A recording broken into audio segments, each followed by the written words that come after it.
I'm Hana Ulbrich, and I own Copper Door Coffee in Denver, Colorado. I purchased Copper Door from my neighbor who was roasting coffee in his garage, and that was in 2012. And so since then, I've grown it to national wholesale and 6 coffee shops. Picking a favorite coffee is kind of hard to do, but I currently love our seasonal solstice blend. It comes with a spice packet, so you can add like a little bit of like cardamom and black pepper to your coffee if that's something you like. If it isn't something you like, you can leave the spices totally out, so it's not a flavored coffee, and it's just something I look forward to every year. It's just super fun. Origin, I have a soft spot for Brazil specifically. We have just in the last couple of years started working with Stand Coffee and this group of 101 women farmers to bring in our Brazil coffee, and it's called the Nascentes Project. And I love going there because I never get to meet all the women, but I always get to meet some of them, and their stories are always so fascinating to me. And knowing that like we get to bring in enough coffee to help change these women's lives, and me being able to get there and meet them and talk to them and maybe give them some like roasting advice or let them know what we're looking for in the US, because we're the biggest buyer of that coffee, is so important to me. So although like I love getting to all the origins and they're also interesting and different, Brazil really just lights up my heart. It is a relationship, yeah. And it's been, I mean, we've worked with Stand Coffee for probably 6 years now, but the Nascentes Project is new, and having a blended lot of Brazil coffee to use as a base in our espresso, we go through so much of it. It was really hard to find a single lot of like one farm, like one woman-owned farm to provide us all the coffee we need.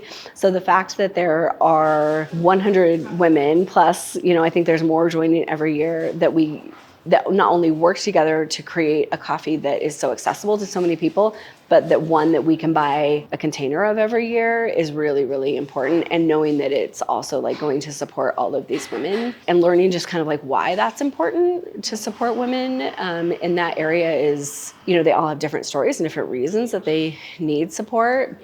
But I'm always like, when I'm there, asking like, why does it matter that we buy from women? And one of the things that I learned from the group at Stand Coffee was in Brazil specifically, one name goes on an invoice for coffee. So if it's like a family-owned farm and the man's name, you know, the husband's name gets on the invoice, even though the woman's working it and like it's family-owned or multi-generational owned, or like the children are working it or grandparents are working it or an aunt and uncle or whatever it is, he gets the governmental benefits of retirement and she does not.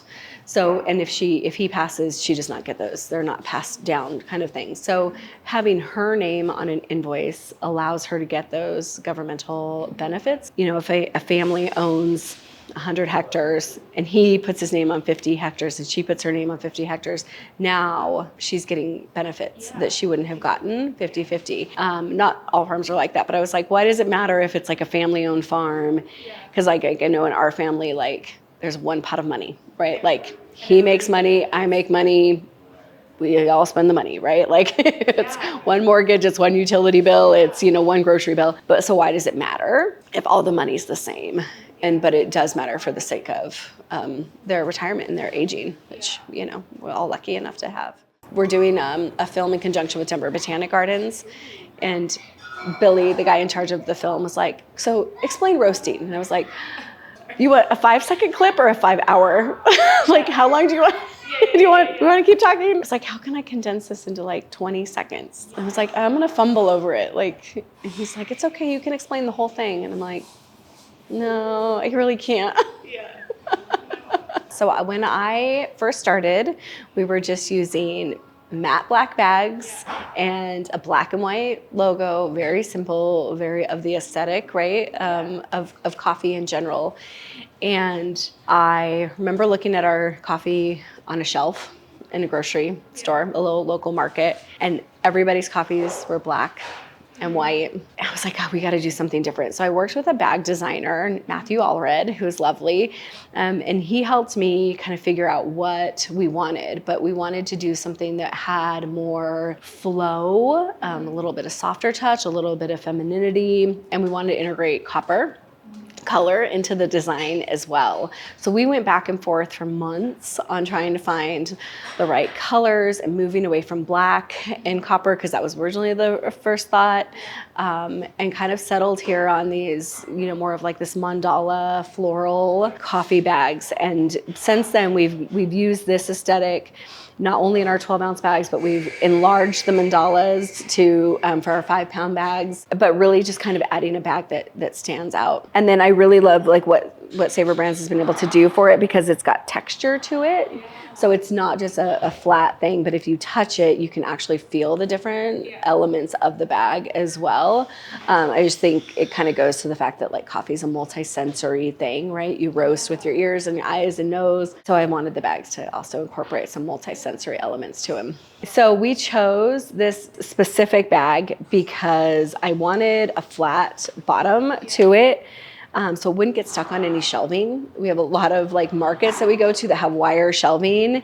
And if you use the ones with like a little tab on the bottom, they were flipping over because they were getting stuck on the wire shelving in retail.